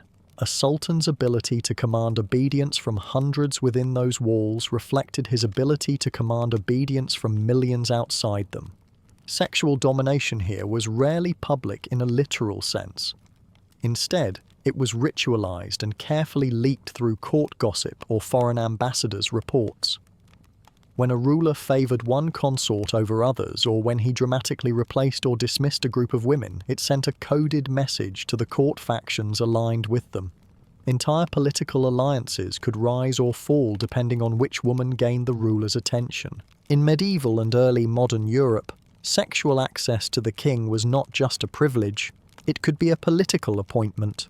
Royal mistresses like Barbara Villiers under Charles II of England or Diane de Poitiers under Henry II of France wielded real influence, sometimes acting as brokers for petitions, distributing patronage, and shaping foreign alliances.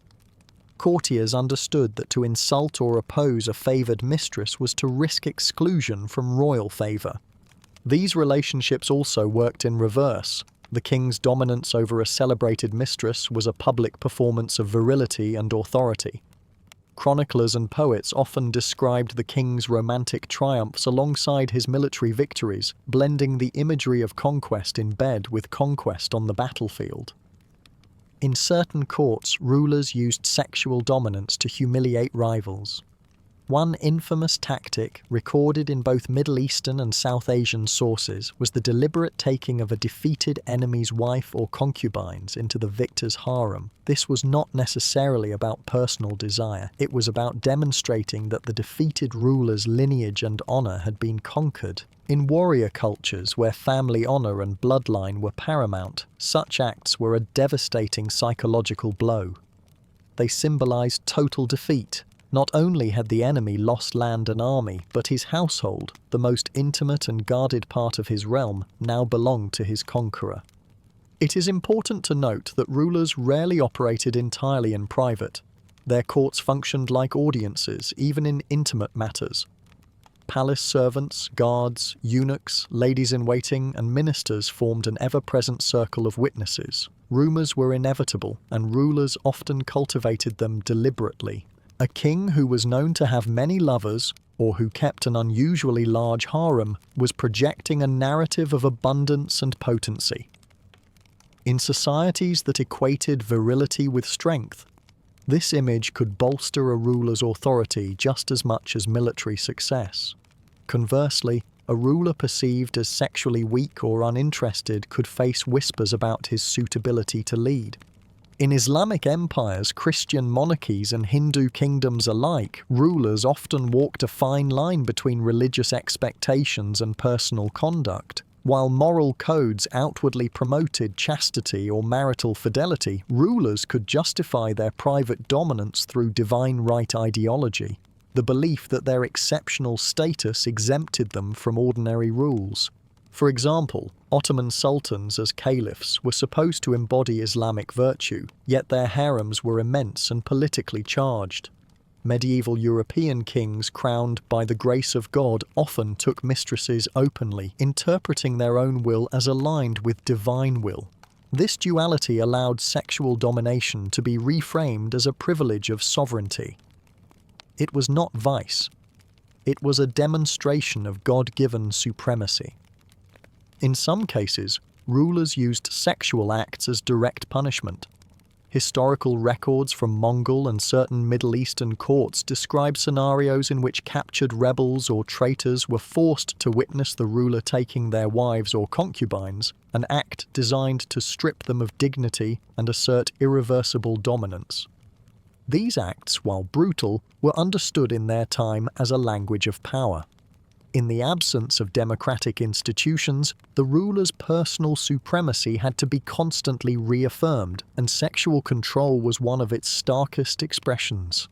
A striking feature of these dynamics is that the ruler rarely faced public challenge over such behavior. Those who served close to power, ministers, generals, religious officials, had strong incentives to remain silent. A ruler's sexual dominance over others reinforced his symbolic dominance over them as well. To speak out against the former was to question the latter, which could be fatal. This silence allowed the ruler's reputation to grow unchecked. Even exaggerated tales worked in his favour, cementing an image of a leader beyond ordinary limits. Sexual dominance thus became part of the mythology of rule. Yet this weapon was double-edged. While sexual domination could intimidate and unify a court in the short term, it could also sow deep resentment.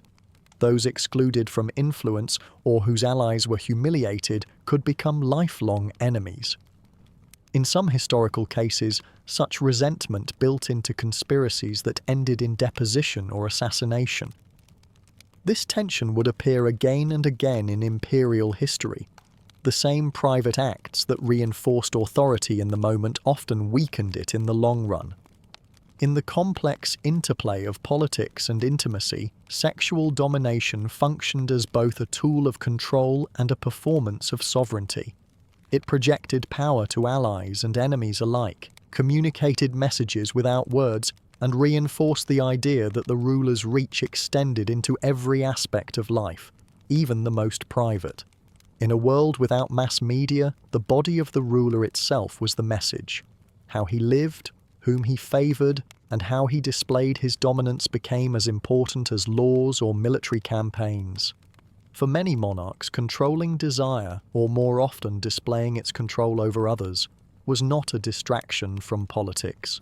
It was politics. In examining the persistence of extreme or morally questionable behaviour among medieval and early modern rulers, it becomes clear that court tolerance was rarely based on genuine approval. Instead, it was the product of entrenched political structures, cultural norms, economic dependency, and a well-founded fear of reprisal. Understanding these dynamics helps explain why certain behaviours could continue unchecked for years, sometimes decades, before they provoked any serious challenge. The most fundamental reason for tolerance was the structure of monarchy itself.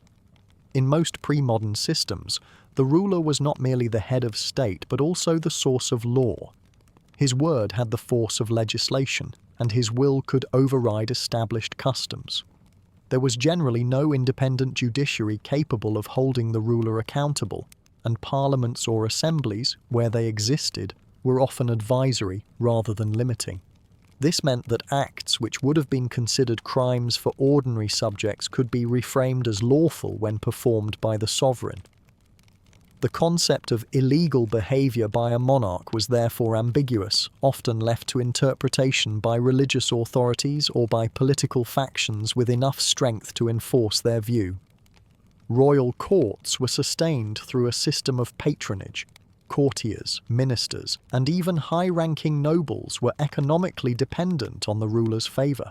Access to land grants, pensions, ceremonial offices, and commercial privileges all flowed from the sovereign. Losing that favour could mean not only the end of a political career, but also the loss of wealth, property, and influence. This financial dependency created a strong incentive to overlook personal misconduct. Even those who disapproved of the ruler's actions understood that open criticism could quickly lead to their economic ruin. In many medieval and early modern states, the ruler possessed near total power to punish dissent. Opposition could be construed as treason, and the consequences could be severe: imprisonment, exile, confiscation of property, or execution. The historical record provides many examples of ministers, generals, and even members of the royal family who paid with their lives for challenging the sovereign. Given these risks, silence was the safer choice. Courtiers learned to navigate the ruler's personal excesses with caution, often avoiding any expression that could be interpreted as disapproval. A further layer of protection came from ideologies of divine right. In Christian Europe, kings were believed to rule by the grace of God. In Islamic empires, sultans could claim the role of caliph or protector of the faith. In many South Asian and East Asian contexts, rulers were considered semi-divine or chosen by heavenly mandate. Such beliefs could discourage moral confrontation. Criticizing the ruler's conduct risked being perceived as challenging divine will itself. Religious authorities sometimes attempted quiet persuasion, but open opposition was rare unless the ruler's actions were seen as endangering the faith or the stability of the realm. The ceremonial life of the court reinforced hierarchical distance between ruler and subject. Strict protocols governed who could approach the monarch, speak to him, or even look directly at him. In some courts, verbal interaction without explicit permission was prohibited. This constant reinforcement of deference had a psychological effect. It discouraged courtiers from imagining themselves as having the right to question the sovereign's personal life. The ruler's decisions, public or private, were treated as matters beyond the reach of ordinary judgment. Courts were rarely unified entities. They were composed of factions, each pursuing its own interests. A ruler's private behaviour might be tolerated by one faction because it aligned with their goals, while another faction might disapprove but lack the strength to act. This competitive environment often resulted in strategic silence. Disapproval was set aside in favor of maintaining political advantage. If a ruler's behavior weakened a rival faction or enhanced one's own position, tolerance became a pragmatic choice. In societies without mass media, rulers had considerable control over information. The most damaging episodes in a monarch's private life could be contained within palace walls, known only to a small circle of attendants, guards, and confidants. Rumours might circulate, but without independent verification, they could be dismissed as slander.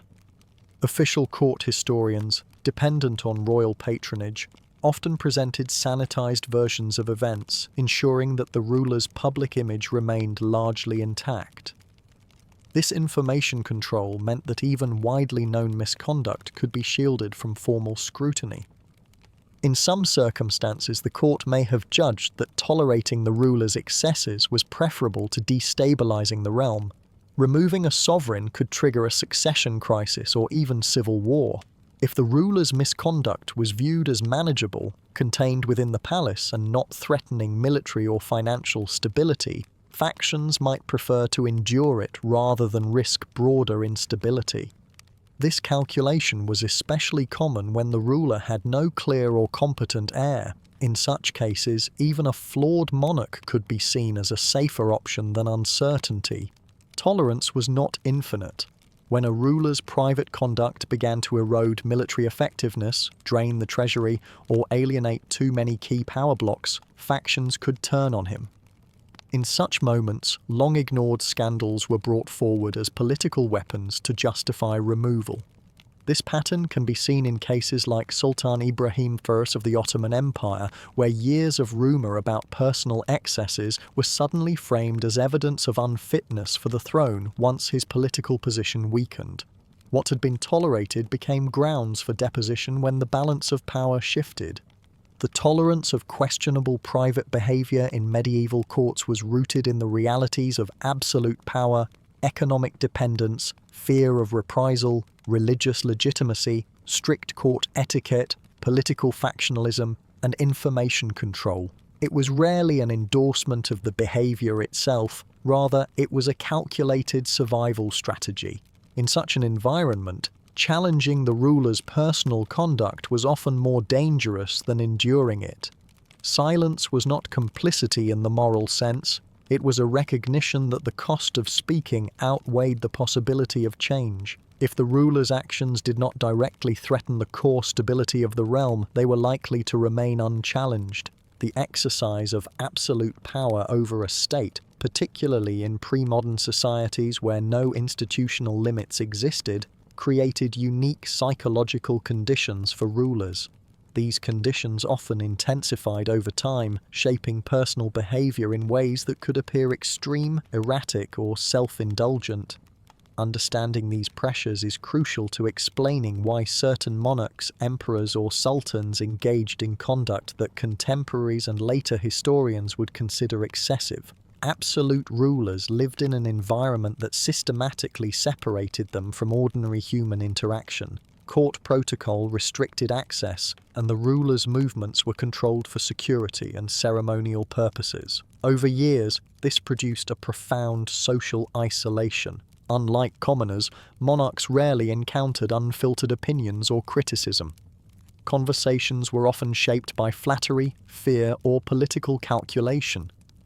Without routine exposure to dissent or contradiction, rulers could lose a sense of proportion in their actions. Behaviours that might shock or offend the wider population could seem normal within the insulated environment of the palace. The court culture of most medieval and early modern states rewarded those who pleased the ruler.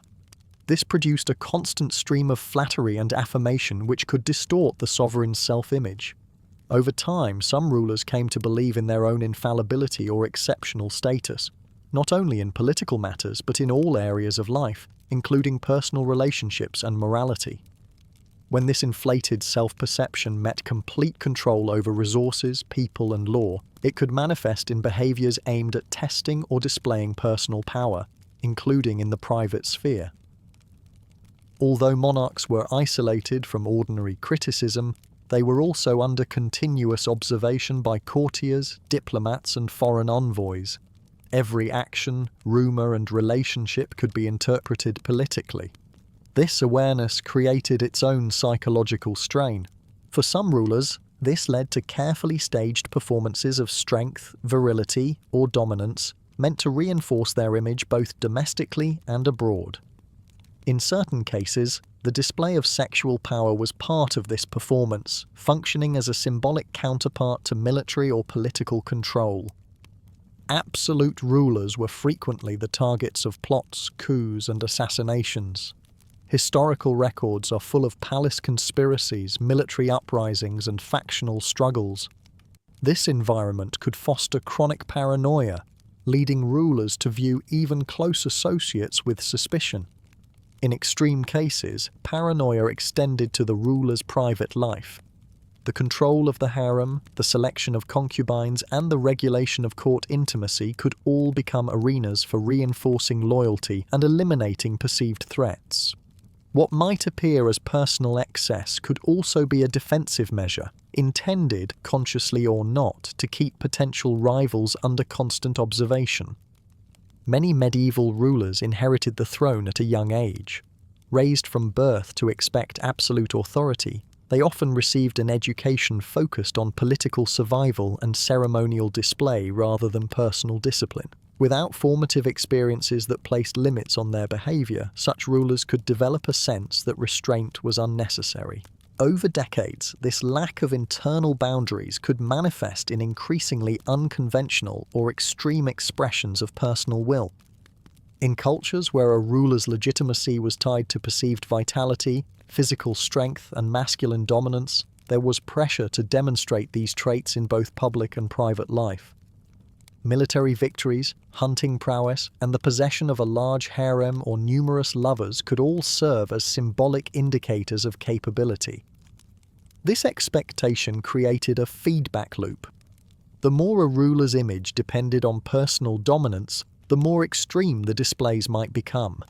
In some cases, private behavior that we would now classify as indulgent or excessive was, at the time, a calculated effort to meet political expectations. The burdens of governance, especially in vast empires, could be relentless. War, diplomacy, internal unrest, and succession disputes placed enormous demands on a ruler's attention.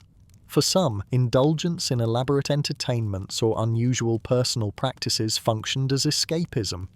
The problem was that in an environment where all desires could be met instantly, novelty became harder to find. This pursuit of ever more distinctive experiences could lead rulers into behaviors that contemporaries saw as extreme, even if the initial impulse was simply the search for relief from political stress. In many political systems, the ruler's body was a metaphor for the state itself. A healthy, vigorous ruler was believed to ensure a healthy, vigorous realm. Sexual vitality, therefore, could be read as a sign of political vitality. This symbolic connection sometimes encouraged monarchs to engage in and publicize acts that emphasized potency and dominance. What may look like purely personal excess can thus be seen, in context, as a form of political signaling aimed at reassuring subjects and intimidating rivals. Modern historians and psychologists have speculated about the role of mental illness in the behavior of certain rulers. Chronic stress, isolation, trauma from warfare, and hereditary conditions could all contribute to mental instability. Without modern medical understanding or treatment, such conditions often went unmanaged, sometimes manifesting in erratic decision-making and personal conduct outside accepted norms. However, caution is necessary in applying modern diagnoses to historical figures. Behaviors that appear symptomatic to us may have been shaped as much by the unique pressures of absolute power as by any underlying condition. In a normal social environment, extreme behavior is moderated by feedback from peers, family, or community. Absolute rulers, by contrast, often lived without effective corrective mechanisms. Advisors who might otherwise intervene risked their positions or lives by doing so. Over time, this absence of challenge could allow behaviors to escalate unchecked. When the only limits were those the ruler imposed on himself, and when those limits eroded under the pressures described above, personal extremes became more likely. The psychological pressures of absolute power combined isolation, constant flattery, public scrutiny, paranoia, inherited entitlement, the need to project strength, escapism, symbolic politics, possible mental health issues, and the absence of corrective feedback.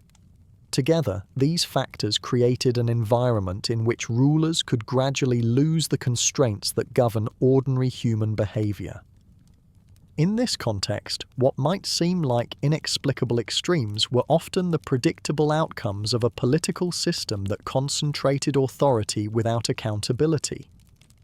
The same conditions that enabled effective centralized rule could, over time, produce personal conduct that undermined both the ruler's dignity and the stability of the state. In many historical cases, the personal behavior of rulers had direct political consequences. While individual acts of excess did not, on their own, bring down empires, persistent patterns of private misconduct could weaken legitimacy, alienate powerful groups, and accelerate structural decline. Understanding this connection requires examining the mechanisms by which a ruler's personal life intersected with state stability. In pre-modern political systems, legitimacy rested not only on military strength and dynastic succession, but also on moral authority. Rulers were expected to embody the values of their society, whether framed in religious, cultural, or ethical terms. Excessive or morally questionable personal behavior risked eroding that perception. When scandal became widely known through court gossip, diplomatic reports, or public rumor, it could damage the symbolic role of the monarch as the guardian of justice and order. Once undermined, this form of legitimacy was difficult to restore, particularly in societies where the ruler was seen as the living representative of divine will or cultural tradition. The functioning of most empires depended on the cooperation of key political elites, military commanders, high-ranking nobles, senior administrators, and religious authorities. Private behavior that was perceived as reckless, wasteful, or dishonorable could alienate these groups. Alienation often began gradually. Officials might reduce their engagement, delay implementing orders, or seek to distance themselves from the sovereign's inner circle. Over time, these small acts of disengagement could develop into coordinated opposition, with personal misconduct serving as a rallying point for discontented factions. When rulers prioritized personal indulgence over state affairs, administrative efficiency suffered. Important decisions might be delayed or delegated to favorites who lacked competence, resulting in policy failures. The absence of direct oversight could allow corruption to flourish within the bureaucracy, further weakening the state's capacity to govern effectively. In competitive geopolitical environments, this neglect could be exploited by rival states, leading to territorial losses, weakened alliances, or economic disadvantage. Sustaining a lifestyle of extreme indulgence placed financial burdens on the state.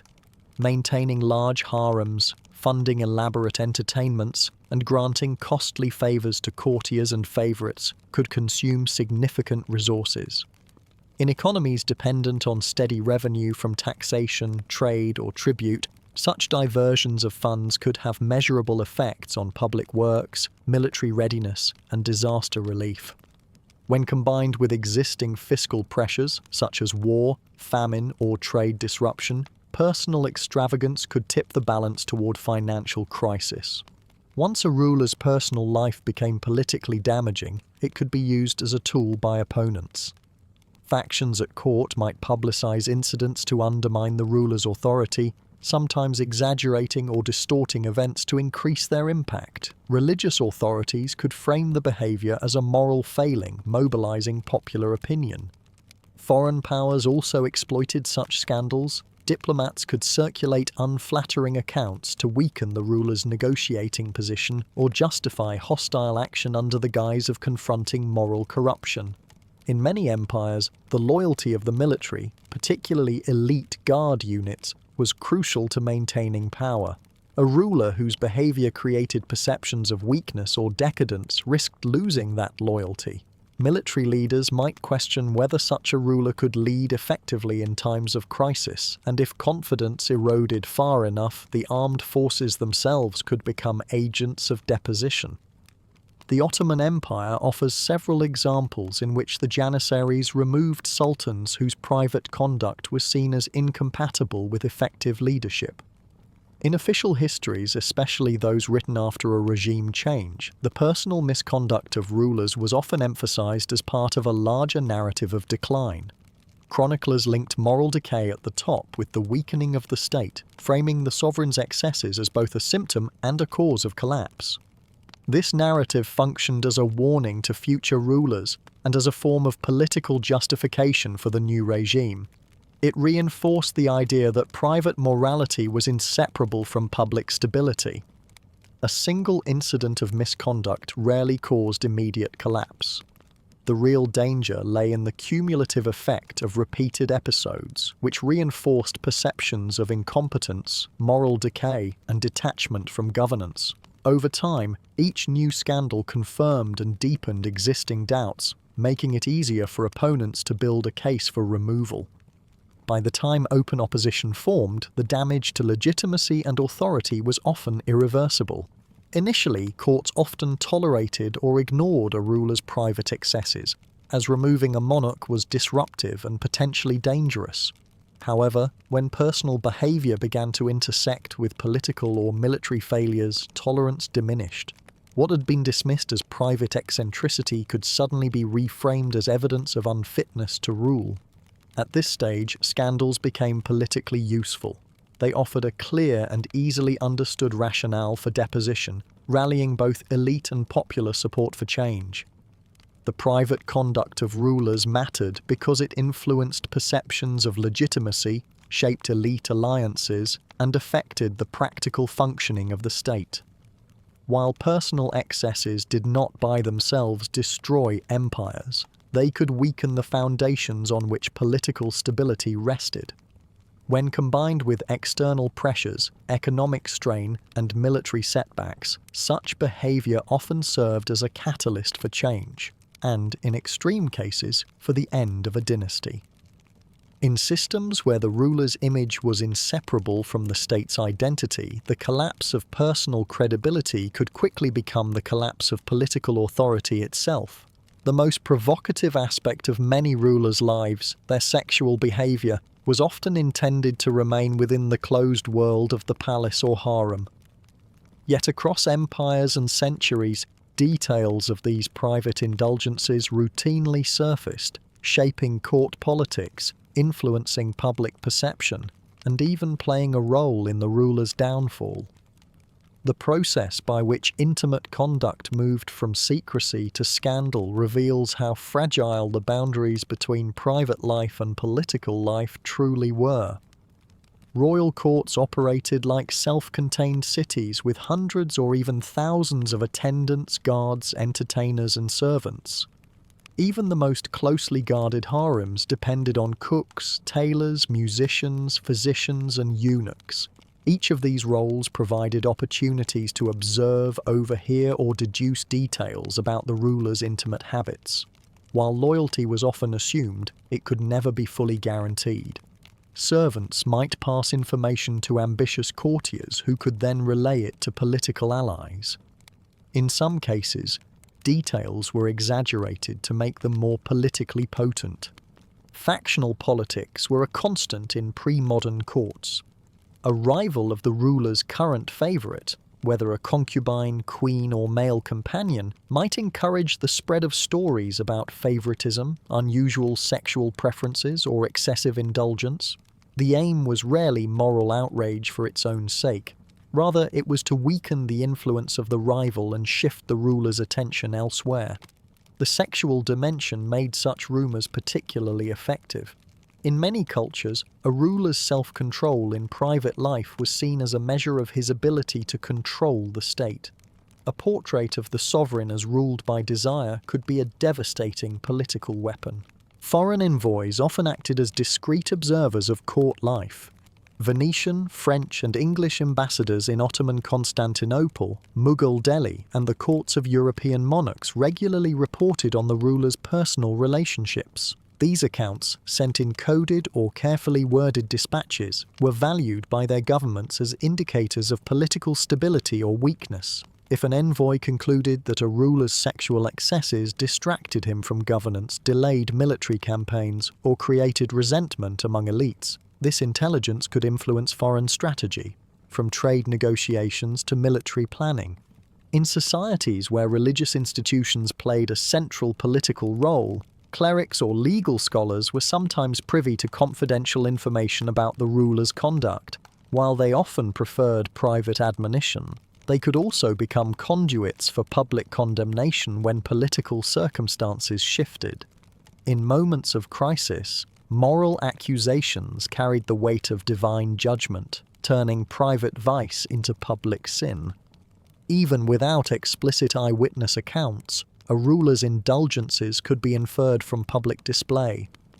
The sudden elevation of a previously unknown concubine, lavish gifts of land or treasure to favoured companions, or the unexplained dismissal of long-standing consorts were all read as signs of shifting personal loyalties. In capitals and major cities, such changes became fertile ground for gossip, often embroidered with speculation about the ruler's sexual tastes or excesses.